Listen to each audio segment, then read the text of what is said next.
तो कभी भी आपको अंदर में डालने के बाद खींचना नहीं है, इससे क्या होगा पूरा यूरेथ्रा में अंदर में सेट हो जाएगा। इसी यूरो बैग से क्या करना है, इसमें इसको कनेक्ट कर देना है और इसको नीचे की तरफ गिरा के। हेलो माय डियर्स, मैं आशा करता हूं कि आप स्वस्थ होंगे, मस्त होंगे, व्यस्त होंगे। आज मैं बताने वाला हूं आपको फोलिज कैथेटर के बारे में। बहुत लोग कमेंट था कि सर फोलिज कैथेटर के बारे में बताइए कि कैसे कैसे हम लोग लगाते हैं। तो इसको हम लोग यूरिनरी कैथेटराइजेशन भी कहते हैं। इसका यूज करते हैं हम लोग जब किसी पेशेंट को यूरिनरी प्रॉब्लम हो जाए या किडनी से रिलेटेड कोई डिजीज हो या कोई सर्जरी हो या उसे पेशाब करने में प्रॉब्लम आ रही हो, समस्या हो रही हो, तो वैसे कंडीशन में हम लोग यूरेथ्रा में एक ट्यूब को लगाते हैं जिसे हम लोग फोलिज कैथेटर बोलते हैं।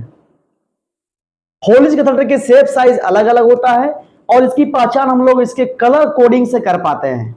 जो आपको फिगर इमेज पर दिखाई पड़ रहा है कि अलग अलग तरह का फोलिज कैथेटर अलग अलग के एज में लगाते हैं। जैसे बच्चा रहेगा तो उसके लिए अलग नंबर रहेगा, एडल्ट रहेगा उसके लिए 14 नंबर या 16 नंबर रहेगा, थोड़ा और ओल्ड रहेगा तो उसकी 18 नंबर तक भी लगता है, बच्चे के लिए 8 नंबर लगता है। तो सब में अलग अलग मेजरमेंट का हम लोग फोलिज कैथेटर लगाते हैं। अब देखिए, फोलिज कैथेटर लगाने के लिए सबसे पहले हम लोग पेशेंट को इन्फॉर्मेशन देते हैं कि देखिए आपको पेशेंट को प्रॉब्लम हो रही है, तो उनको पेशाब इनको हम लोग फोलिज कैथेटर लगाएंगे, एक ट्यूब लगा करके पेशाब को बाहर निकालेंगे। तो पहले हम इस तरह का इन्फॉर्मेशन पेशेंट को देते हैं, उसके बाद फिर हम जा करके सारा मटेरियल को कलेक्ट कर लेते हैं। लेकिन एक क्वेश्चन उठता है कि भाई मटेरियल क्या क्या लगेगा आखिरकार में, तो हम आज दिखाने वाले हैं क्या क्या लगेगा और उसकी सारी प्रोसेस को आपको मैं समझा के बताऊंगा। तो आइए मैं दिखाता हूं कि बारी बारी से क्या क्या हमारे पास मटेरियल है जो आज हम फोलिज कैथेटराइजेशन में यूज करने वाले हैं। देखिए मेरे पास ये सारा कुछ मटेरियल है।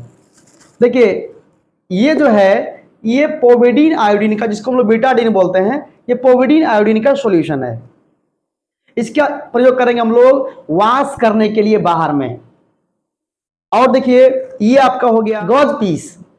गॉज पीस का प्रयोग करेंगे हम लोग बीटाडीन को लगा करके, इसमें बीटाडीन को गॉज पीस में लगाएंगे और हम लोग क्या करेंगे, ये स्टलाइज इंस्ट्रूमेंट रखा हुआ, इसको हम लोग स्पॉन्ज होल्डर बोलते हैं।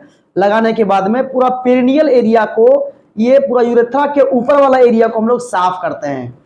मेल का अलग प्रोसेस है साफ करने का, फीमेल का अलग प्रोसेस है साफ करने का।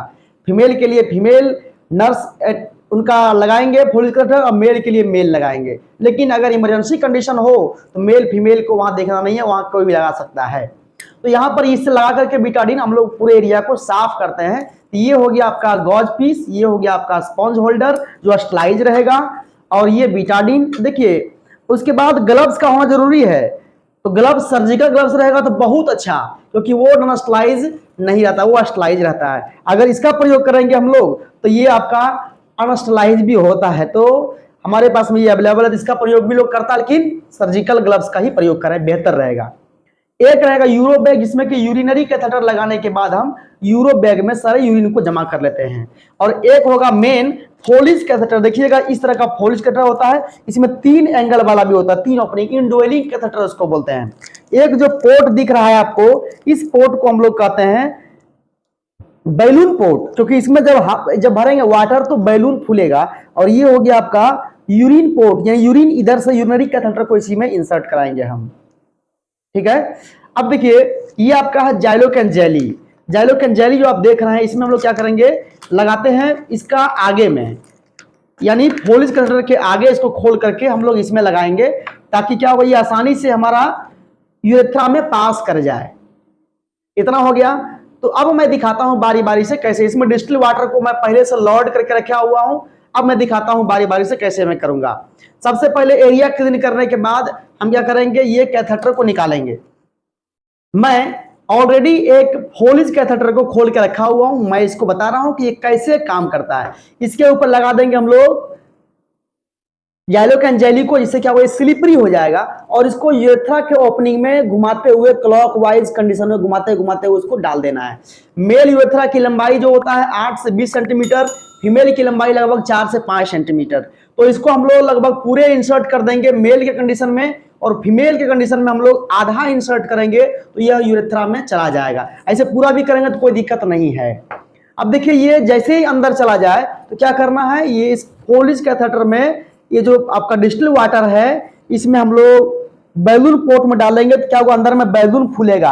आप गौर से देखिएगा यहाँ पर ये बैलून किस तरह से फूलता है, देखिए ये बैलून उस तरह से फूलते जाएगा।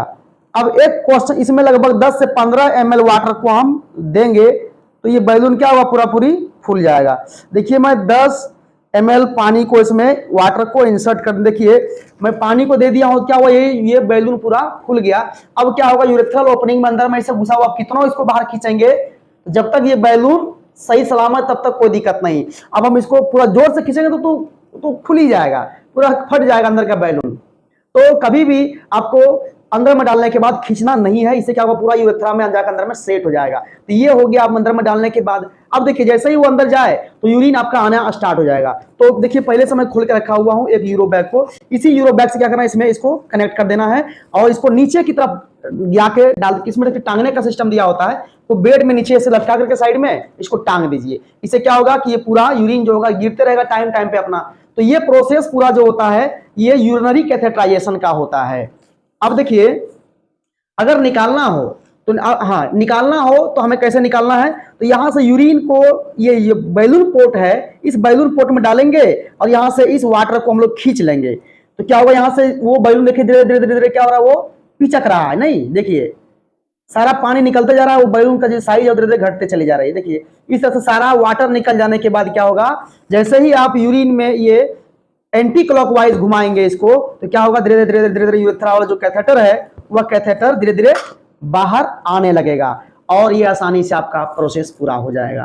तो ये पूरा जो प्रोसेस आपका है वो यूरिनरी कैथेटराइजेशन का प्रोसेस है, जिसको हम लोग मेल फीमेल में अलग अलग रेंज में प्रोवाइड करते हैं। अगर इस वीडियो में कहीं पर भी आपको कुछ समझ में नहीं आई हो तो उसको आप कमेंट में लिखिए, मैं उसको समझाने का प्रयास करूंगा। मैं आशा करता हूं कि आपको यह जानकारी अच्छी लगी होगी। आपका दिन शुभ हो, मंगलमय हो। बहुत बहुत धन्यवाद।